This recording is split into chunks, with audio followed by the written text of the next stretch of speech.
Assalamualaikum and welcome back to another episode of Motomaniac everybody. Hari ni aku nak cerita kat korang tentang salah satu kereta yang sangat ikonik di dalam dunia motorsport dan juga salah satu kereta yang ikonik di dalam bidang konti, iaitu Mercedes CLK D2. So, sebelum kita nak dive into the history of Mercedes CLK D2 ni, jom aku nak ceritakan sikit kat korang. Kalau korang ada masalah bateri, jangan lupa Roger Batteriku. Kita orang ada untuk korang sentiasa 24/7, 365 days a year. Dan selain tu, kalau korang punya bateri dah kong, jangan lupa tukar ke bateri Astra, sebab bateri yang sangat-sangat bagus. Ramai budak kereta kat luar sana semua dah pakai bateri Astra ni. Selain tu, kalau korang ada apa-apa masalah selain masalah bateri, perlukan roadside assist, korang still boleh Roger Batteriku, sebab kita sedia membantu. Kita ada 2 biji towing dan macam-macam lagi untuk bantu korang. Dan last sekali, kalau korang nak merch yang tergempak macam gini, ya ini dah habis lah tak silap aku kan. Kalau korang nak merch tergempak daripada Motomaniac, boleh terus pergi ke www.motomaniac.store ataupun terus pergi ke TikTok shop kita orang, scroll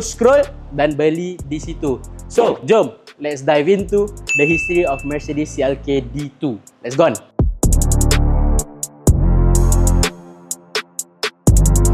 So the Mercedes CLK D2 ni telah di-create oleh Mercedes untuk keluarkan satu factory race car ataupun factory made race car. Tapi obviously kereta ni tak dikeluarkan dengan dia punya wide body dan sebagainya. Tapi kereta ni memang di-create untuk racing, compete dalam DTM pada tahun 2000. So DTM tu nanti aku akan letak sini wording dia. Nama dia memang dia Dutch ataupun German punya name lah. Aku tak boleh nak sebut. So selain tu, kereta ini juga telah di fine tune ataupun di engineer oleh AMG supaya diorang dapat guna kereta ni on the road dan juga on the racetrack untuk dominate the competition. Dan last sekali, kereta ni telah menjadi satu segmentasi untuk AMG di dalam golden era diorang. So, jom kita lompat lagi dalam. So, kereta ni telah di-develop oleh HWA AG, salah satu company macam mana cakap, anak syarikat daripada AMG, supaya dapat keluarkan satu kereta performance yang memang cun-cun untuk compete dalam DTM 2000. Dan pada ketika itu, diorang dapat develop 2 biji kereta saja untuk compete. 2 biji je yang dapat compete dalam DTM yang working apa semua. So, making it one of the rarest DTM cars, sebab banyak yang production cars yang lain, diorang buat banyak, ada macam 5-6 biji. Tapi untuk AMG diorang dapat buat 2 saja yang working. Sebab itulah diorang panggil CLK D2 ni one of the rarest DTM cars out there. Kereta ni juga telah memasuki competition DTM dengan two of the most renowned drivers in DTM history, iaitu Thomas Yeager dan juga Brent Schneider. 2 ni memang legenda ataupun legend di dalam dunia DTM, dan diorang dapat menjoki kereta Mercedes CLK D2 ni. Yes. Dan tak dilupakan, kereta ni telah memasuki DTM competition under team Mercedes AMG D2. Sebab tu nama dia CLK D2 guys.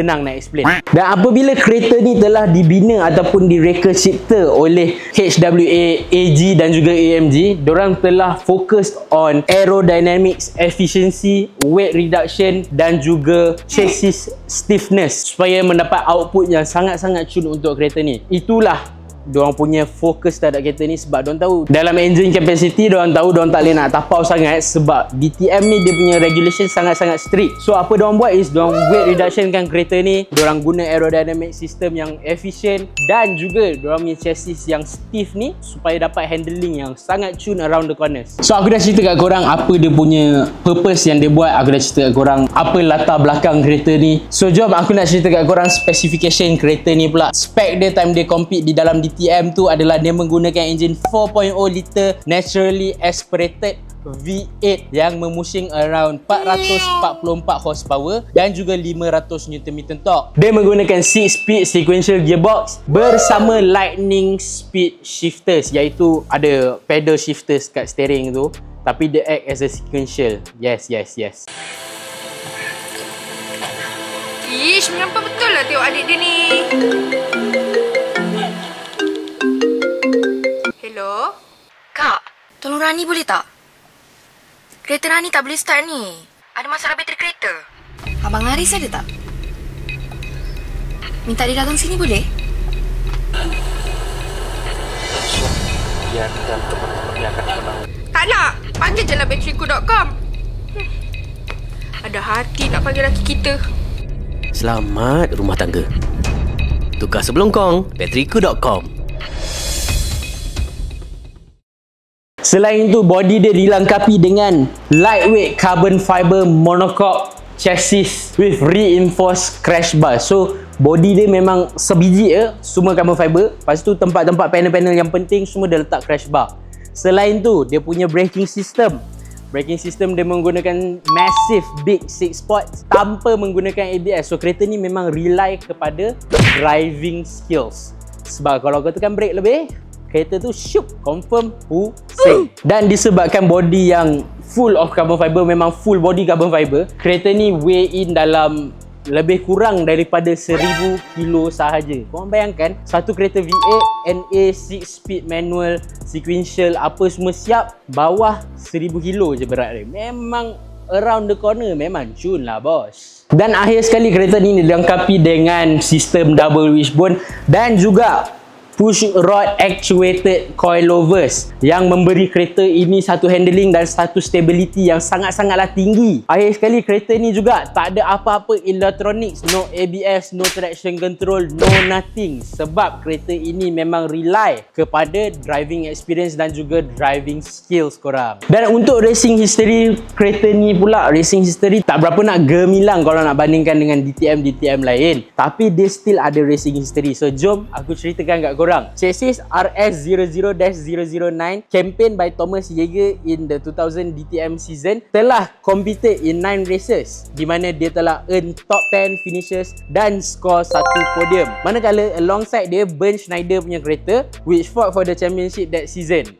So pada season tu Bernd Schneider telah fight for that championship juga alongside Thomas Yeager. Dan moving forward to 2003 di mana diorang keluarkan satu konsep baru iaitu dengan diorang punya thrust livery featured pada tahun 2004 di Zenvoort DTM demo di mana kereta ini telah didriven oleh Christian Albers dan kereta ini telah di-retired oleh private hands, iaitu kereta ni telah di-retired dan diberi kepada orang-orang yang private yang kita tak tahu siapa pegang kereta ni sekarang, dan telah di-showcase di dalam beberapa historic DTM competitions untuk race dan juga untuk demo lah sebagainya. Dan kereta ni telah di-preserve oleh private owners ni di dalam condition yang sangat-sangat excellent lah. Orang cakap memang tak nampak macam kereta ni terbiar ataupun tak terjaga.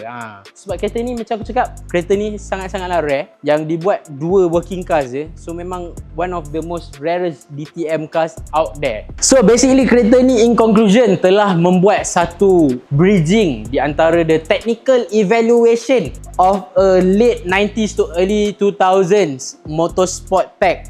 Sebab dia memang tune kan. So aerodynamic system dia apa semua, dia punya evaluation tu memang cun-cun yang telah membawa nama AMG di seluruh dunia. So konklusi dia, the Mercedes CLK AMG D2 ni telah menjadi salah satu milestone, bukan saja race car je, tapi dia menjadi satu milestone di dalam DTM competitions ataupun touring car racing. So dia menunjukkan salah satu excellence di dalam DTM competitions yang membuat dia salah satu kereta yang sangat-sangat historical di dalam bidang-bidang DTM. So itulah saja daripada aku. Big ups and big shout out to Private Dudes for loaning their car. Kalau korang nak tengok kereta ni in person, kau boleh roger Private Dudes. Kau boleh shoot kereta ni, memang cun. Aku dah tengok daripada kereta ni tak ada livery sampailah ada livery sekarang, memang cun-cun gila diorang buat. Yang baik-baik semua datang daripada Allah dan yang buruk-buruk semua datang daripada aku. Minta maaf kalau ada salah silap. Kalau ada korang ada informasi lagi nak kongsi, boleh komen kat bawah. See you guys in the next episode. Apa-apa Roger, ciao.